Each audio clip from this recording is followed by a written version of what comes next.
Hello students. Hello everyone. मैंने अपने previous videos में जो रिसेंटली मैंने अपलोड किया है उसमें मैंने कुछ प्रोग्राम्स लूप के कुछ प्रोग्राम्स डिस्कस किए हैं। इस वीडियो में भी मैं दो प्रोग्राम डिस्कस करूंगा और दो प्रोग्राम्स हैं। एक प्रोग्राम है how to count the number of digits of a given number and another program to check a number is an automorphic number or not. These two programs I will discuss in this video. Okay. So and both programs will have same logic, common logic. Okay. So first of all, I will discuss how to count the number of digits. Okay. So let's start without wasting your time. I'm going to start now. See, this is the question. Write a program to accept a number and find the number of digits of that number. Means consider if you are entering, the question is what if you are entering, consider n as 395. So how many digits are here? This number has 3 digits. So that we are going to count in this program. So what is the logic behind this? First, let me tell you what the logic behind this I'm going to implement in this. 395. When you divide a number, this number by 10, as I told already in my first video of loop program, 395 you will divide the number by 10, the unit place digit will be removed. 300 किसी भी number को 10 से divide करने पे जो unit place वाला digit होता है वो हट जाता है, तो 395 क्या हो जाएगा, 39 हो जाएगा। फिर से 39 को अगर हम 10 से डिवाइड करेंगे तो ये 3 हो जाएगा, और 3 को 10 से डिवाइड करेंगे तो ये 0 हो जाएगा। सब इंटीजर्स के लिए, तो 3 को 10 से डिवाइड करेंगे तो क्या होगा, 0 हो जाएगा। तो कितनी बार में 395 जो नंबर था उसको हमने 10 से डिवाइड किया, 39 हुआ, फिर 10 से डिवाइड किया 3 हुआ, फिर 10 से डिवाइड किया 0 हो गया। तो कितनी बार में ये नंबर, कितनी बार 10 से डिवाइड किया तो ये नंबर 0 हो गया, 3 बार, 3 times. And here the number of digits is also 3। तो जितने डिजिट्स का नंबर होगा, जितने डिजिट्स का नंबर होगा उतनी बार 10 से डिवाइड करने पे वो नंबर 0 हो जाएगा। Another example, consider 3784. Okay, so if you divide 3784 by 10, you'll have 378. When you divide 378 by 10, you'll get 37. When 37 by 10, it will be what, 3, and when divide 3 by 10, it will become 0. So कितनी बार हमने 10 से divide किया कि 0 हो गया, 4 बार। तो 4 बार हमने इस नंबर को 10 से डिवाइड किया तो 0 हो गया, और यहाँ पे नंबर ऑफ डिजिट्स क्या है, 4 है। सो जितने डिजिट्स का नंबर होगा उतनी बार 10 से डिवाइड करने पे वो नंबर 0 हो जा रहा है। यही लॉजिक हम इम्प्लीमेंट करेंगे इस प्रोग्राम में। ठीक है, तो देखो नंबर हमने इनपुट लिया, जैसे यहाँ पे देखो स्टार्ट करते हैं। वो इंपोर्ट क्लास मेन स्कैनर मैंने नहीं लिखा है, please that will also be there, don't think यहाँ पे चीज नहीं होगा। तो इंपोर्ट क्लास मेन स्कैनर सब लिख लेना, कॉमन चीजें तुम लोग को पता है। ठीक, हम स्टार्ट करते हैं नंबर इनपुट लेने से। तो n की वैल्यू मान लो हमने ले लिया 3785। Okay, so this is the number and we are going to count the number of digits for this number. So since we count something, we take a variable, any variable, and we initialize that variable with 0. तो यहाँ पे NOD हमने ले लिया counting के लिए, n हमने क्या लिया, 3785। ओके, नाउ ये लूप तब तक चलेगा जब तक कि n की वैल्यू 0 ना हो जाए, और n को हम क्या कर रहे हैं लूप के अंदर, 10 से डिवाइड कर रहे हैं। तो ये लूप कितनी बार चलेगा, n की वैल्यू कब तक 0 हो जाए, कितनी बार में, जितने डिजिट्स का नंबर होगा उतनी बार ये लूप चलेगा, और उतनी बार NOD की वैल्यू बढ़ेगी। लूप तब तक चलेगा जब तक कि n की वैल्यू 0 ना हो जाए। तो यहाँ पे n की वैल्यू 0 कितनी बार में होगी, कितनी बार 10 से डिवाइड करेंगे तो n की वैल्यू 0 होगी, जितने डिजिट्स का नंबर होगा उतनी बार, तो उतनी बार ये लूप चलेगा, उतनी बार लूप चलेगा, और NOD जो वेरिएबल उसकी वैल्यू बढ़ेगी। Let me explain. ये लॉजिक मैंने बताया अभी। तो 3785 कंडीशन ट्रू है, यहाँ पे आएगा NOD की वैल्यू 0 से 1 हो जाएगी, और 10 से डिवाइड करेंगे तो n की वैल्यू हो जाएगी 378, और वो n में स्टोर हो जाएगी, तो n की वैल्यू होगी 378। ठीक है, फिर यहाँ पे control, as you know from the closing of the loop, control यहाँ वापस आएगा। 378 not equal to 0 condition true है, फिर से कंट्रोल लूप में जाएगा, NOD की वैल्यू बढ़ेगी, अब 2 हो जाएगी, और फिर 10 से डिवाइड होगा तो n की वैल्यू 37 हो जाएगी। फिर कंट्रोल वापस जाएगा यहाँ से, यहाँ से कंट्रोल वापस जाएगा, n की वैल्यू 37 हो चुकी है, कंडीशन ट्रू। फिर यहाँ पे आएंगे, NOD की वैल्यू बढ़ जाएगी, 3 हो जाएगी, और फिर 10 से डिवाइड होगा तो n की वैल्यू 3 हो जाएगी। फिर कंट्रोल वापस यहाँ पे आएगा, n की वैल्यू क्या हो गई है 3, कंडीशन ट्रू। तो फिर NOD की वैल्यू एक बार बढ़ेगी, और n/10 होगा तो इस बार n की वैल्यू हो जाएगी 0। 4 बार नंबर ऑफ डिजिट्स 4 था तो 4 टाइम्स डिवाइड किया तो n की वैल्यू 0 हो गई। अब ये कंडीशन क्या हो जाएगी, फॉल्स हो जाएगी, कंट्रोल लूप से बाहर आ जाएगा। तो देखो NOD की वैल्यू कितनी है, नंबर ऑफ डिजिट्स हमने काउंट कर लिया, किसमें स्टोर्ड है, NOD वेरिएबल। तो ये लूप कितनी बार, कब तक चला, जब तक कि n की वैल्यू 0 ना होगी। तो n की वैल्यू 0 कितनी बार में होगी, 10 से डिवाइड करने पे जितने डिजिट्स का नंबर है, तो उतनी बार लूप चला, उतनी बार NOD की वैल्यू बढ़ी, और जैसे n की वैल्यू 0 हुई कंट्रोल लूप से बाहर आ गया, और जो नंबर ऑफ डिजिट्स था वो NOD वेरिएबल में स्टोर्ड है। अब लूप से बाहर आके हम NOD की वैल्यू प्रिंट कर रहे हैं, number of digits equal to NOD की वैल्यू प्रिंट हो जाएगी। So what is the value of NOD, so you'll have the output number of digits equal to what, 4. This message you'll have. I hope this logic is clear, and this logic will also be used in most of the programs of number. Wherever in any number programming, if you require, if that programming is requiring to count the number of digits, you can use this technique, you can use this tool. Okay जिस programme में तुम्हें number of digits count करने की requirement हो, वहां पे इस programme को, इस लॉजिक को यूज कर सकते हो। इसी लॉजिक पे बेस्ड हम एक और प्रोग्राम डिस्कस करने जा रहे हैं इसी वीडियो में, to check a number is an automorphic number or not. So let's discuss the second program, to check the number is an automorphic number or not.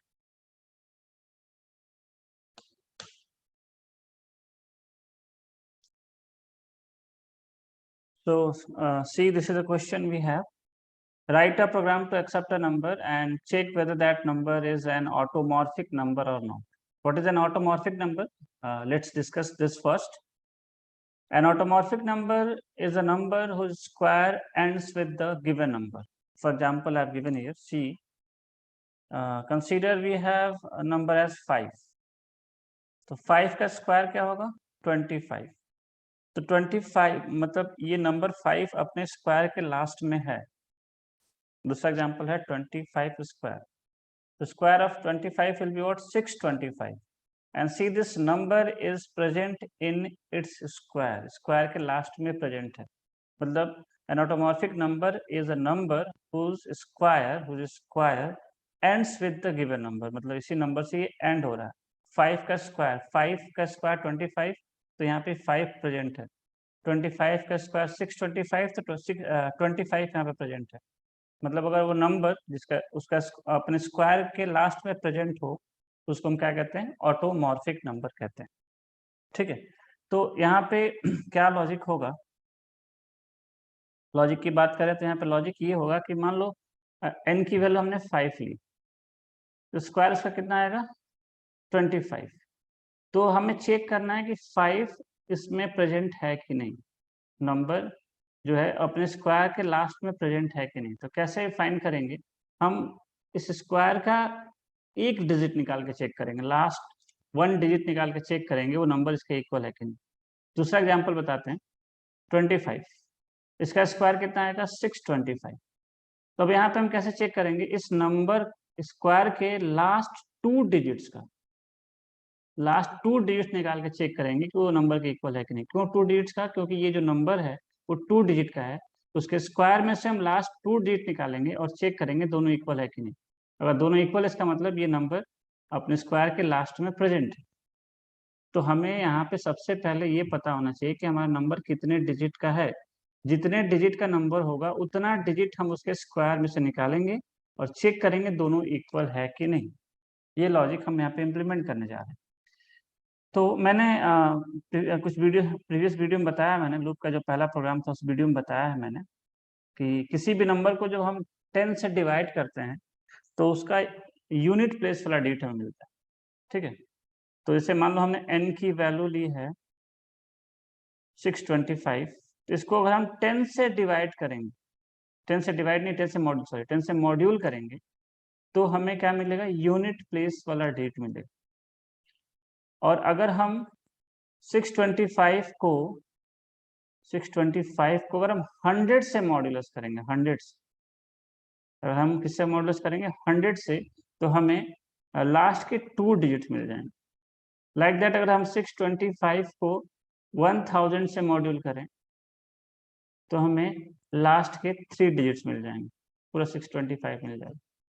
मतलब यहाँ पे हम 10 को 10 स्क्वायर ले सकते हैं, और यहाँ पे 1000 को हम 10 क्यूब ले सकते हैं।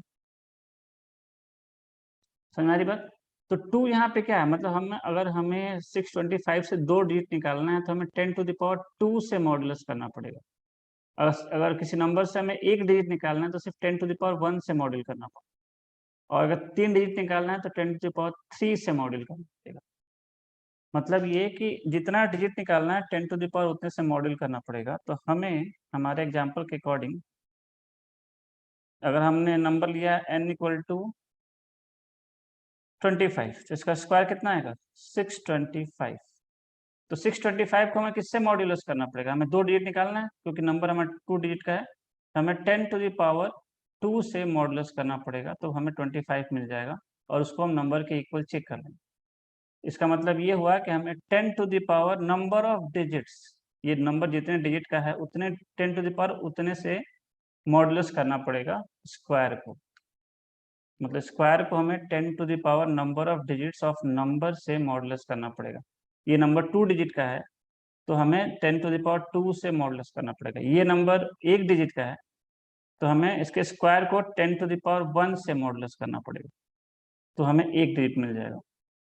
तो ये 1 और 2 क्या है यहाँ पे कंसिडर करो, ये 1 और 2 क्या है यहाँ पे नंबर ऑफ डिजिट्स है, जितना डिजिट निकालना है वो नंबर ऑफ डिजिट्स है। तो हमें सबसे पहले नंबर इनपुट लेने के बाद उस नंबर का क्या निकालना पड़ेगा, नंबर ऑफ डिजिट्स काउंट करना पड़ेगा। ठीक है, आई होप ये समझ में आया होगा। नहीं समझ में आया होगा तो वीडियो फिर से ध्यान से देखो, और कोई डाउट हो तो कमेंट सेक्शन में पूछना। तो देखो इस पर इम्प्लीमेंट करते हैं। तो हमें यहाँ पे भी क्या करना होगा, नंबर इनपुट लेने के बाद उसका स्क्वायर निकालेंगे और उसका फिर नंबर का सम ऑफ डिजिट्स भी निकालेंगे। तो सम ऑफ डिजिट्स निकालना मैंने अभी जस्ट बताया, मैं उसी को कॉपी पेस्ट कर लेता हूँ, अभी प्रीवियस प्रोग्राम में मैंने बताया। तो देखो वही लॉजिक हम यहाँ पे यूज कर रहे हैं, यहाँ पे जरूरत है हमें सम ऑफ डिजिट्स की, तो वो जो लॉजिक मैंने बताया उसको हम यहाँ पे एज अ टूल यूज कर रहे हैं। तो प्लीज स्टूडेंट्स जो लॉजिक्स बताए जा रहे हैं उनको याद रखो, और वो किसी प्रोग्राम में एज अ टूल यूज हो सकता है। अगर कहीं भी ऐसी रिक्वायरमेंट हो कि तुम्हें सम ऑफ डेट्स काउंट करना है तो use this logic, use this tool. अब यही चीज अगर रिक्वायरमेंट है कि सम ऑफ डेट्स काउंट करना है और तुम्हें याद ही नहीं कि सम ऑफ डेट्स कैसे, जो कि बताया गया, तो फिर प्रॉब्लम होगी। तो देखो सम ऑफ डेट्स हमने यहाँ पे निकाला, नंबर इनपुट लेने के बाद से सम ऑफ डेट हमने जस्ट कॉपी पेस्ट कर दिया। मतलब अगर तुम्हारे माइंड में है ये लॉजिक तो तुरंत इंप्लीमेंट करो। तो यहाँ पे क्या होगा देखो, जैसे n मान लो हमने लिया 25, ठीक, उसके बाद हमने उसका सम ऑफ डेट्स निकाल लिया। एक काम और करते हैं, हाँ, सम ऑफ डेट निकालने से पहले उस नंबर का स्क्वायर निकाल लेते हैं। S Q equal to N into N, बाद में भी निकाल सकते हैं, कोई प्रॉब्लम नहीं, बट हम यहाँ निकाल लेते हैं। स्क्वायर निकाल लिया हमने, तो एन हो गया हमारा 25 और एस क्यू क्या हो जाएगा 625। अब हमें इसमें से 10 टू द पावर, इसको 10 टू द पावर 2 से मॉडुलस करना है। नंबर ऑफ डिजिट्स हमें निकाल लेने, नंबर ऑफ डिजिट्स कितना है, एनओडी मान लो हमारा मिल गया यहाँ पे 2, एन का हमने नंबर ऑफ डिजिट्स काउंट कर लिए, ये नंबर ऑफ डिजिट्स के लिए, तो एनओडी की वैल्यू मिल जाएगी 2। तो हमें इसको किससे मॉडुलस करना है, स्क्वायर को 10 to the power number of digits से मॉडुलस करना है। ठीक है, और अगर वो एन के इक्वल हो तो ऑटोमॉर्फिक नंबर है।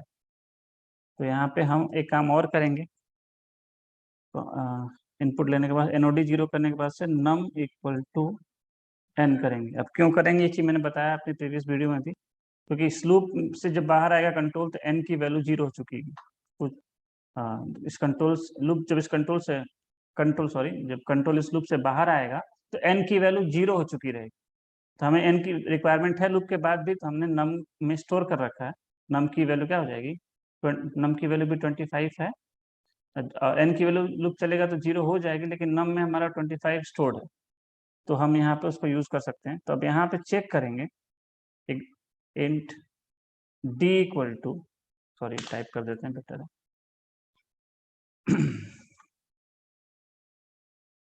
हाँ, यहाँ पे int d इक्वल टू, अब SQ क्या है, स्क्वायर है, मॉडुलस मैथ डॉट पाव, यहाँ पे हम थोड़ा सा टाइप कास्ट करेंगे, इंट मैथ, m कैपिटल होगा, m math dot pav 10 to the power 2 नहीं sorry 10 to the power NOD, पता है 10 to the power number of digit से मॉड्यूल करना पड़ेगा, तो ये मॉडुलस करेंगे। और यहाँ पे हमने मॉडुलस के पहले, मॉडुलस के बाद ये इंट क्यों लगाया है ये बता दें। अब मैथ डॉट पाव फंक्शन या मैथ क्लास के ऑलमोस्ट जितने भी फंक्शंस हैं सब डबल टाइप की वैल्यू रिटर्न करते हैं, और हमारा यहाँ वेरिएबल इंट डी जो इंट टाइप का है, और मॉडुलस ऑपरेटर डबल टाइप पे काम, डबल और फ्लोट पे वर्क नहीं करता। तो हमने क्या किया कि जो भी इसका रिजल्ट आएगा वो इंटीजर में कन्वर्ट कर दिया, टाइप कास्टिंग कर दी हमने, तो रिजल्ट आएगा इंटीजर टाइप का, तो कैलकुलेशन इजीली हो जाएगा, otherwise possible loss of precision error आएगा। ठीक है, तो हमने मैथ डॉट पाव जो डबल टाइप की वैल्यू रिटर्न करेगा उसको किसमें कन्वर्ट कर दिया, इंट में कन्वर्ट कर दिया। ठीक है, तो अब यहाँ पे डी की वैल्यू, अब देखो फिर से बताते हैं, वैल्यूज फिर से लेते हैं हम लोग। रिजल्ट काम नहीं कर रहा है, रिजल्ट, हाँ, let me show you again. देखो n की वैल्यू हम लेते हैं 25, ठीक, स्क्वायर कितना होगा 625, और उसके बाद ये नंबर ऑफ डिजिट्स काउंट करेगा, तो n की वैल्यू तो 0 हो जाएगी, और NOD नंबर ऑफ डिजिट्स की वैल्यू हो जाएगी 2। नम में हमारा नंबर पड़ा हुआ है, नम की वैल्यू 25 है, ऑलरेडी हमने स्टोर कर रखा है। देखो अब यहाँ पे d क्या मिलेगा, SQ कितना है 625, और 10 to the power NOD मतलब 10 to the power 2 से मॉडुलस करेंगे तो हमें क्या मिलेगा डी में, 625 को 100 से मॉडुलस करेंगे तो डी में क्या मिलेगा 25। दो डिजिट हमने निकाल लिया क्योंकि हमारा नंबर भी 2 डिजिट का था।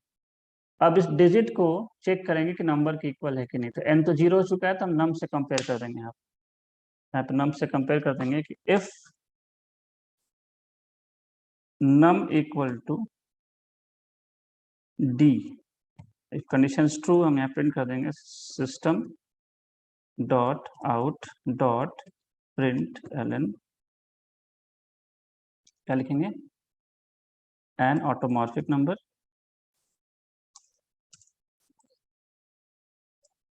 an automorphic number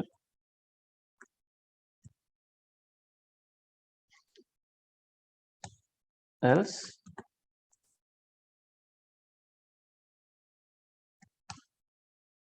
e small होगा,